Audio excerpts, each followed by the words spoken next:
Modularity in the sense what? Here it is a technique.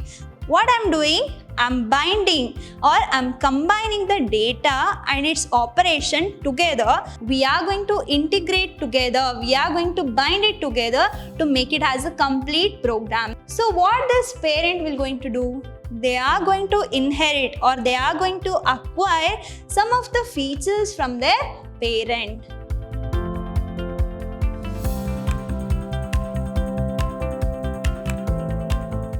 Hello everyone, welcome back to the second session on 6th chapter, that is object-oriented concepts. I am Rohini, lecturer in computer science, Vidyashram Pre-University College, Mysuru. So in my last session, we had a discussion regarding what is object-oriented programming.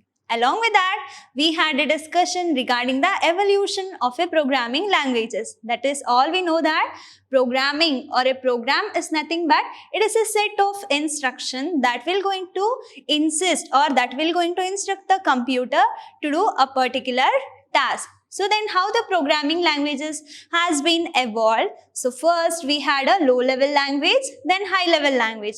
So when it comes to the low level programming languages, that is low level programming languages. So there we are supposed to work with a computer system with the zeros and ones. So that can be understood by computer. But as the time evolves, when it reaches to the high level programming languages. So here we are going to use English words in order to instruct the computers.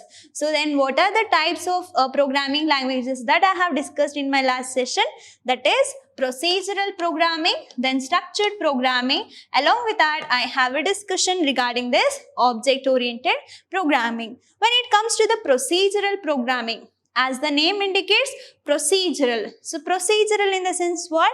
It mainly focuses on the data and an algorithm. So any of the programming languages that is mainly focuses on the data and an algorithm. So data are nothing but what? That is a raw fact that needs to be processed.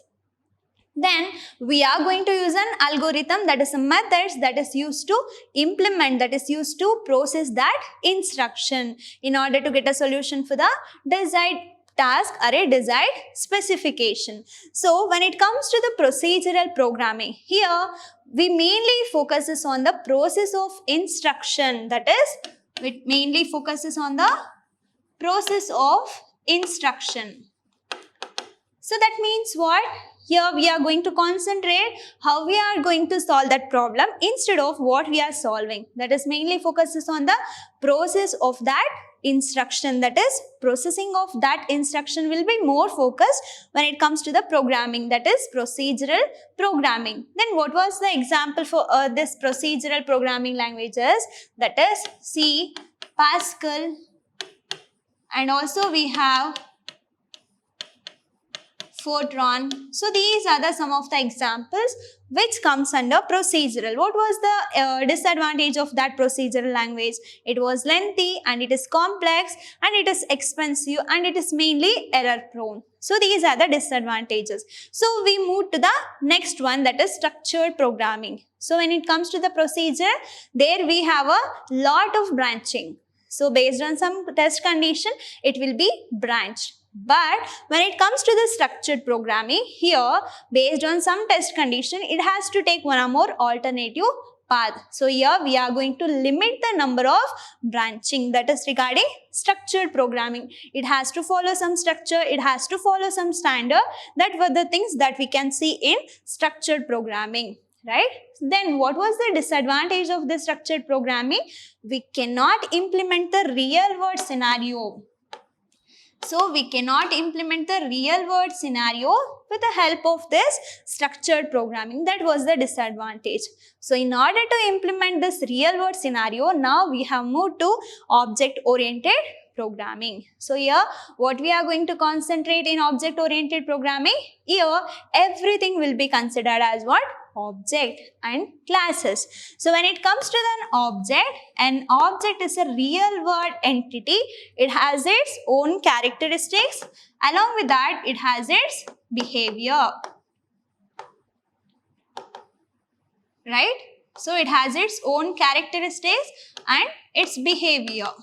So characteristics represents its attribute, and this behaviors is nothing but a function which is performed by that object. So this what it represents, the object. So here it follows the bottom up approach. So already we have a tested and solved data or modules. Based on our requirement, we are going to choose that smaller programs or a smaller modules.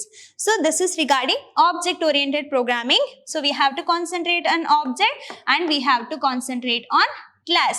So class is nothing but what? That is a group of an object. So an object is an instance of a class. So instance in the sense what? That has a copy of the class. So class is a group of object or a collection of object.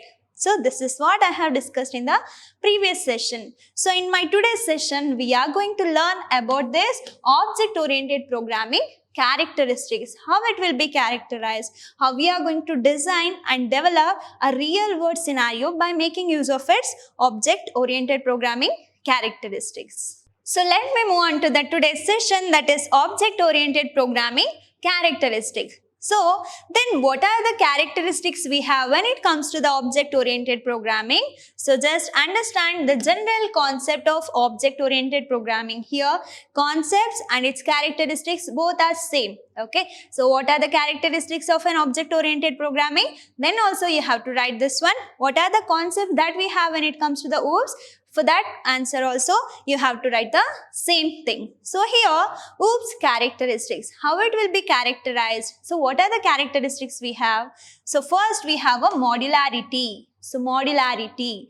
After that, abstraction. So what is the next characteristics? That is abstraction. Then we have a data encapsulation. Data encapsulation. After that, inheritance. Then a polymorphism, dynamic binding, then message passing. So these are the characteristics of object-oriented programming. Modularity, abstraction, data encapsulation, inheritance, polymorphism, dynamic binding, and we have message passing. So we'll see the first one, that is modularity.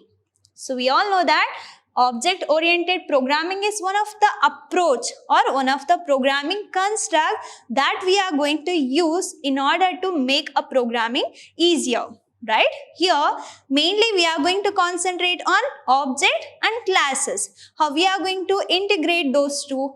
As we all know that class is a template that will going to have a group of object, and each object will going to have its own characteristics and it will going to perform its own operation. So that is regarding basic concept of object oriented programming. So we all know that when it comes to a programming, here we are not supposed to consider a problem as a single unit. So instead of that, what we are supposed to do, we have to divide it into number of submodules. So we have to divide it into number of submodules and you have to work on each submodules. So if you get a result in each submodule, then you have to integrate every submodules to get a solution for the desired task. So this is what the technique which hides behind this modularity. So let me take one example. So we all know the mobile phone, right? So what it includes? So it has camera, it has storage space, it has Bluetooth, and we have FM or any of the audio and video things, right? When it comes to the camera, they will be going to consider that as a single module. How we are going to capture an image, how we are going to use the same camera in order to capture the video. Everything will be tested by making use of that particular module called camera. Okay, and also we have alarm or a clock. So that will be another module. And also we have Bluetooth. So in every part of that mobile phone, I can consider that as a module. And we have to work on each module. So together I am going to integrate, then only I can call that as a mobile phone. So what I am doing, I am dividing the complexity. So that is divide and conquer method. So what we call for that, that is divide and conquer method. So here I'm just minimizing the complexity. How I'm minimizing the complexity? By dividing the complex task into number of sub-modules. So, if I give a same person or a single person to prepare or to produce a mobile phone, so that will be hectic for you. So, it will take more time. Instead of that, I'm going to distribute each module of that mobile phone per the a specified person or a specialized person, so that what he can do is best for the particular module, so that I can integrate all the modules. So at last I am going to get a module, single module. I can call that as a mobile phone. So that is what the technology they are going to use when it comes to the modularity, and each module will going to perform its own task in a standard manner. So that here module is a logically self-contained unit that can be tested and executed independently. So as my example, when it comes to a camera, they are going to test it, they are going to, what manufacturer is, they are going to develop. So once it is done, everything they are going to test, whether it is working according to the requirement or not. So once it reaches to that standards, then it will be executed independently. So if it is working fine, then I can integrate that camera module to the mobile phone. So here the mobile phone is a complex task, and what are the modules that we are taking are each module that will be tested and that will be executed independently. So here modularity in the sense what? Here it is a technique that will be adopted to divide a complex problem into number of self-contained independent programming fragments or a modules. So instead of modules, I can consider that as a fragments. So each fragment or each segment or each module will going to perform its own task independently, so that complexity will be reduced and it will take a less time and efficiency will be more. So this is what about modularity. So next we have abstraction. What is this abstraction? So let me take the previous example itself. So that means what? Mobile phone, right? So we know how to operate the camera, but do you know how that camera works in a backend? How its logical circuits are configured? So what are the materials they have used inside that camera? Do you know everything? No, right? But you know how to operate the mobile, or you know how to capture the image, how to apply some of the filters, everything that you know. But you doesn't know how it is working in a background. That means what? They are providing you only the essential content just by hiding the background details or unnecessary details. So this is what we call as abstraction. So when it comes to the abstraction, it is an act in which represents the essential features of an entity without including its explanation or any background details. So that is what we call it as abstraction, right? So let me take one more example. So we all know how to operate the washing machine. So when you press on that particular button, it will going to rotate and it will going to wash the clothes. But we doesn't know how it is working internally. What are the methods they have used, and what are the techniques, and what are the materials they have used to make it run, that we doesn't know. And even we doesn't bothered about all those things. So that is abstraction in the sense we are mainly focusing on the essential content. So just by hiding the background details or explanation, it will going to give the essential content which emphasis on that data. So that we can call this technique or we can call this act as what? Abstraction. Then which is the next characteristic? That is data encapsulation. Capsule. Where did you heard this word called capsule? Let me draw it. Okay, so capsule. So here, when it comes to the capsule, it related to a terminology related to medical, right? So capsule in the sense what? Inside that wrapper, it will going to hold all the medicine, right? What if there is no wrapper? What if there is no wrapper? So medicine will going to spread, right? So that means what? Wrapping up of data and function together into a single unit, I can call that technique as a data encapsulation. So we know that when it comes to an object, so we have an object and each object has its own data and each object perform its own function, right? So it will going to have its own data and it will perform a function or a behavior. When it comes to the data encapsulation, I am going to wrap that data and function together. So what I am doing? I am going to wrap the data and function together into a single unit. So that methodology is nothing but what? Data encapsulation. Then what is the use of this data encapsulation? Let me take one example. Here I have an object 1. Okay. So this object 1 has its data and also it has its function. I can call this function as a behavior or a modules. So that behavior or a method. So here object comprises of the data and function.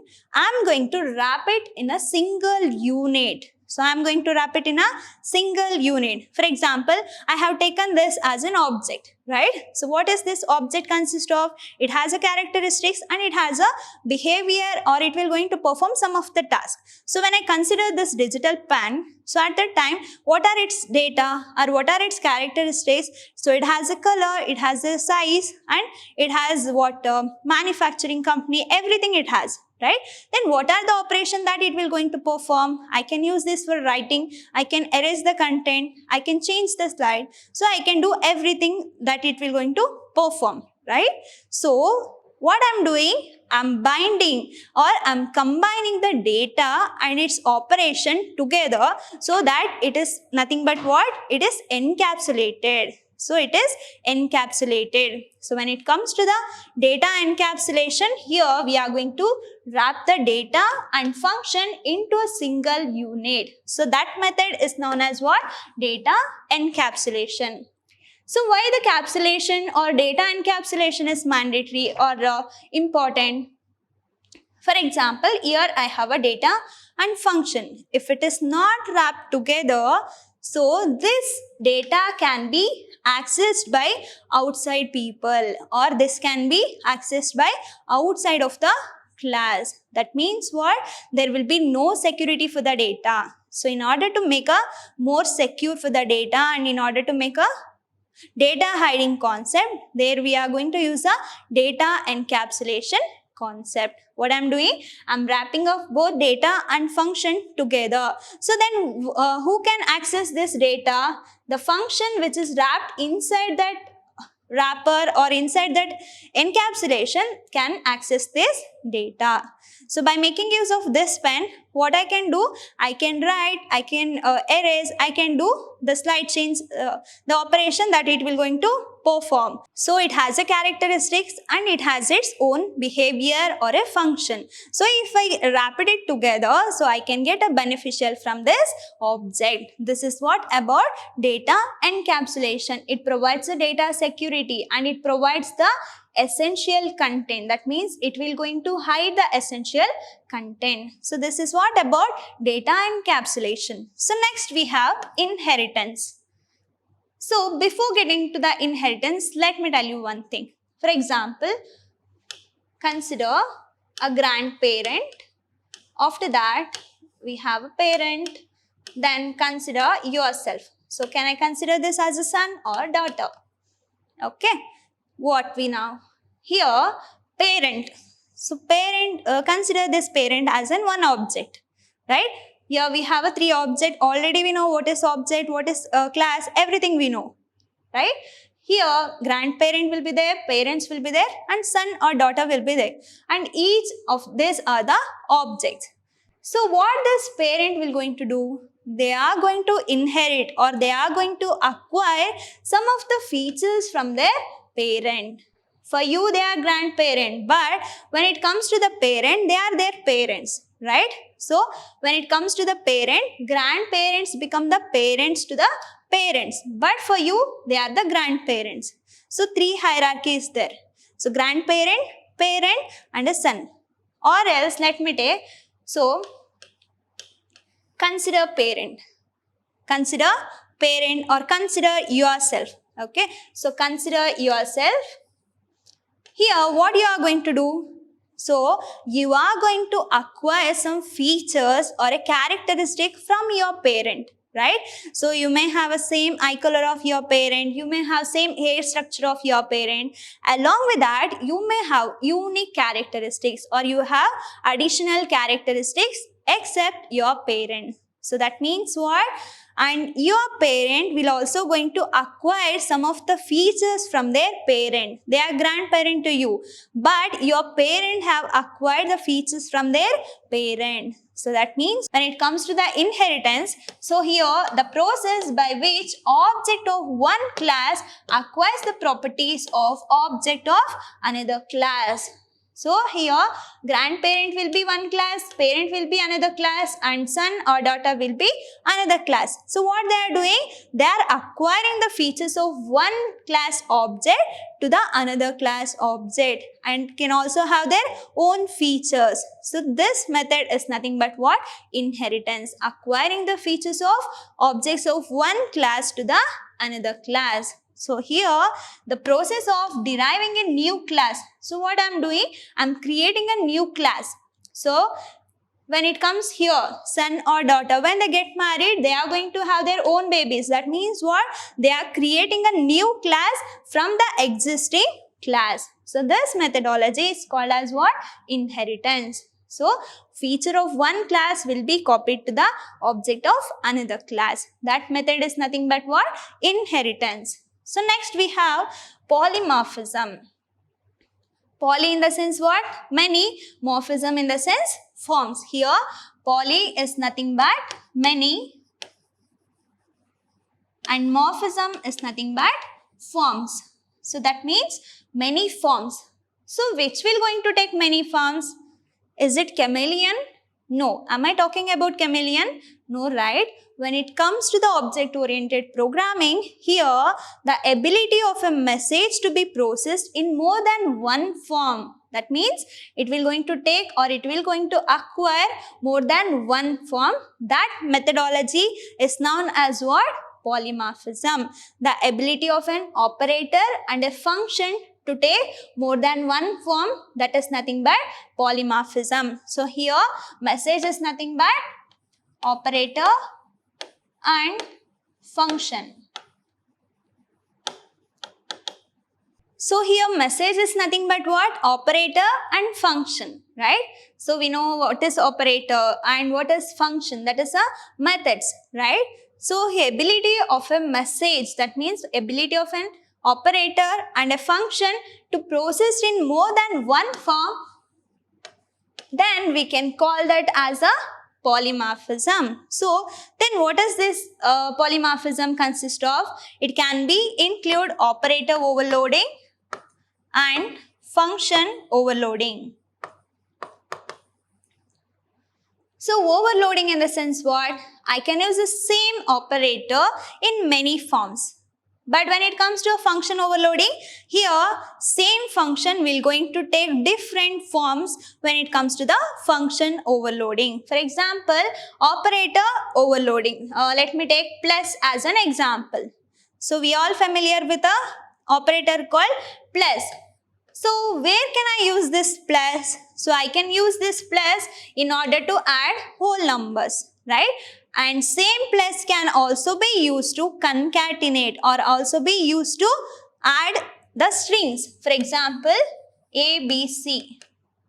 If it is a string, that must be enclosed between the double quotes. A plus B, then D, E, F. So this is one string and this is another string. I am using a plus operator. So if I am using this plus operator, what it will going to do? It will going to concat. Concat in the sense it will going to add. That is the answer will be what? A, B, C and D, E, F. But this operator is same, but it is taking more than one form.